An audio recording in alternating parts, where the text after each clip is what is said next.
Hey everyone, it's Peek. Welcome back to another Pokemon Unite video. Today, you guys, I'm going to be playing Pikachu and kind of just want to talk about like the kiting potential of Pikachu. This is kind of just going to be a general overview of Pikachu as a character, what skills I think are best on it, and why I think pretty much everyone should try Pikachu, especially if you're a beginner. But unfortunately, you'll see here that I actually loaded in a bit late. There was a thing happening in the network test where, you know, you just like sometimes had a hard time connecting. So you'll see I'm like a minute late. It's already 9 minutes, or well, it's already 1 minute into the game. But thankfully, due to Pikachu's really solid level 3, we're able to pick up 2 kills here, which is like honestly huge. Super good to kind of let that happen and make that happen, because obviously I was really behind, and you can see I'm still level 3. And that's just due to the fact that I, you know, missed the entire first minute of the game and missed all the beginning experience from the A-Palms and such. And unfortunately, I do die there. I was being a bit greedy, trying to get off my small amount of points, which I would have if the Lowland Ninetales wanted to push me back. I just wanted to get a stack on my item, you know, classic Peak greed. I do love those stacking items, as you know.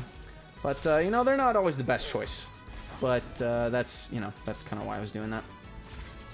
So see here, like Pikachu has a lot of range. I'm like kind of getting chunked out here quite a lot, just because they do have like a 2 level advantage on us, which is tough. But again, like that Pikachu early kit with like Electro Web and just the upgraded Skill 1 Thunder is honestly really nice. A lot of damage, a lot of just burst potential out of nowhere. And what's really nice about Pikachu is like you can kite super well.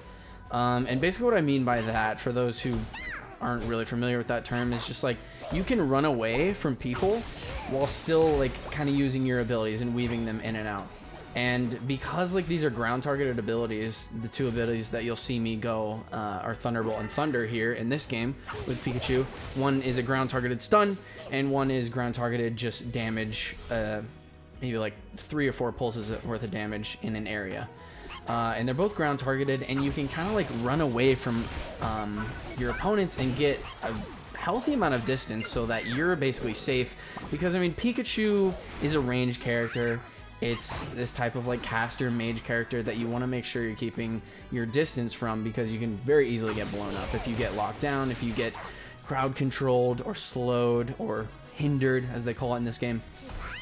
That is something you want to avoid as Pikachu. So thankfully, probably one of the larger attack ranges out of the ranged characters in this game.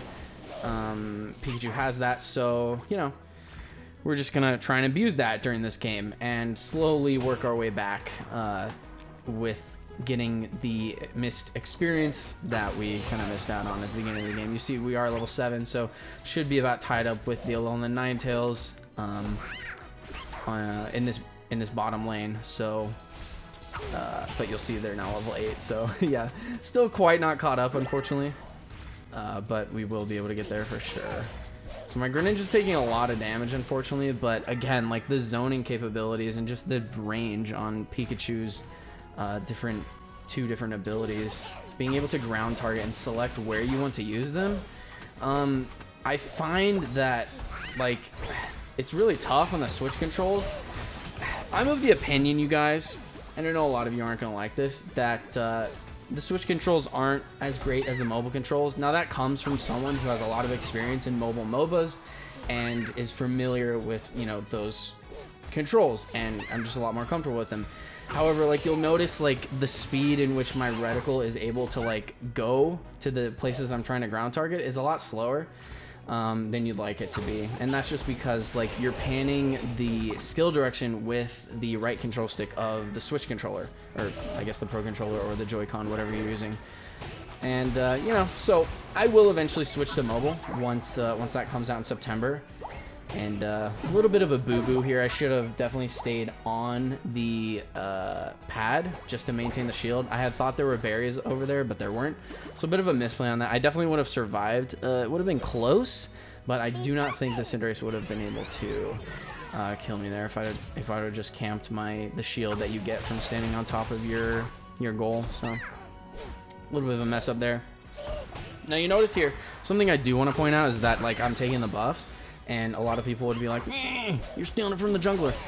Not really, because like the jungle is very occupied right now. You see where they're out on the map, and like I'm aware that no one's here at the top side, so like I'm kind of making my way up there right now, just so that it has some level of coverage, you know, because like someone's bound to come up here. Like the enemy's gonna see like literally no one's up here, and you know, you just want to like provide coverage in this instance. Like that's part of playing defense, is just predicting where the enemy is going to want to be, where they're going to be moving, and like unfortunately, even though like it's a pretty big fight down there that I'd like to be there, I do want to kind of hover this top side just so we have the coverage. We don't give up easy points that we don't need to, because as you see, my team is doing fine without me down there, so it's all good. I did end up using my flash there on the Pikachu, because I mean I did have double buff, so I actually would have won a 1v1, but they ran away, so wasn't able to get them. So yeah, I mean, what I'm doing there, like you'll see, I just basically cleared the full jungle.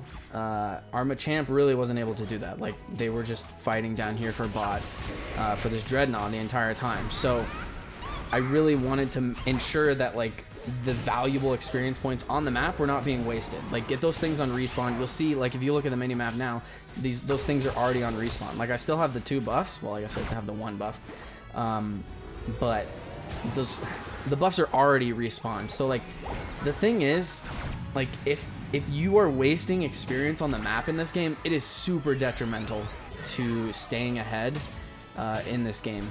It's super important that you're constantly farming, constantly taking something, because like if you're just sitting around doing nothing, or like waiting in a bush to get like a kill on someone who like a random passerby, like sure, that strategy will have its place here and there, especially in the last 2 minutes of the game when you're trying to get picks to outnumber the enemy team in a Zapdos encounter. But like right now in the game where there's so much experience on the map, like you'll see the middle farms are up, our topside core fish is up, this is up. Like we're always going to be wanting to thinking about, or we're always going to be wanting to be thinking about what can we take on the map. You know what I'm saying? Hopefully that makes sense. In this case, it's the Dreadnought, and like now, since we kind of have an advantage here and we're pushing them pretty far up, like I'm gonna go see if I can dunk my 31 points, because I am running the items that stack off scoring, and boom, there's the 31 points. Super handy for me as Pikachu, as one of the primary damage dealers of the team. So that's why I'm doing that. You see, I got a flash out of there. Otherwise, I'm just 100% gonna be locked down from the CC and the slow from Snorlax's Unite move, and unfortunately I have to pop my own Unite move out there just to get out. But I am, as you saw there, like that was a perfect example of like the kiting power of Pikachu. Like 3 people are running at me, I send back a Thunder and a Thunderbolt, it just instantly blows up the Ninetales who's chasing me. So that's kind of like how you play Pikachu, is, you know, you want to bait people. Actually, you want to bait people into running into your AoEs, because like obviously it's a ground targeted skill. People can very easily flash out of it or dash out of it with some sort of movement skill such as Greninja or something like that. Very easy to do. So you want to put the enemy in a position where they've used their movement skills as Pikachu, so that you can then punish them and kind of like predict their movement. But I would say, like in general, Pikachu is a super good character for anyone who's wanting to get into the game and just wants to play like a very fun, very enjoyable character, do some damage. Pikachu is super beginner friendly. And as for the build, like you saw, I go Thunderbolt Thunder here, but you can also go, it's Volt Tackle and Electro Ball. Those are the other 2 skills that you can go, and those are just as good. Electro Ball is kind of insane. It's a targeted skill, so like you don't have to aim it if you're not comfortable aiming with the Switch controls or the MOBA controls whenever you're watching this. Electro Ball is super good. It's just, it targets an enemy. You can select on the reticle, you see how I have here on the right side of the screen, you can select an enemy that you want to target, and or you can just like launch it off. You can you can be an autocast person and just go that way too, you know, viable strategy sometimes. And then Bolt Tackle is the same thing. It's a targeted skill. You dash in, you kind of stun them, knock them up, do some damage, and then you dash back out. It's super good for locking down targets. You can be targeted as Pikachu while using Volt Tackle, so like just be aware that you can very easily get blown up, because Pikachu is pretty a low HP character if you Volt Tackle in. But yeah, I mean, super fun game. Like hopefully you guys enjoyed that one. It was one of the first ones I played when the beta started, but fun nonetheless. Pretty much all these games, besides the ones I played on Greninja, are just like one-offs that I recorded just so I could have footage of like as many Pokemon as possible. And even then I didn't end up getting them all because I just wanted to play a bunch of Greninja. But you know, everyone will find the character they're comfortable with and enjoy the most. But yeah, like I said, like if you're a beginner of the game, if you're just kind of trying to figure out what character you like to play, try Pikachu, because you know, the damage, while it may not be as huge as like a Cinderace or an Alolan Ninetales, in terms of like utility from Alolan Ninetales as well, it's still like super impactful, and regardless of what skills you go on Pikachu, like you're always going to be able to do quite a lot. So hope you guys enjoyed that. Just a quick overview of kind of like how to kite, how to play Pikachu. That's pretty much the playstyle you'll want to adopt when you're playing this character. So yeah, let me know in the comments if you guys enjoyed it. Leave a like on the video, subscribe to the channel if you're new, and I'll see you in the next one. Have a good one.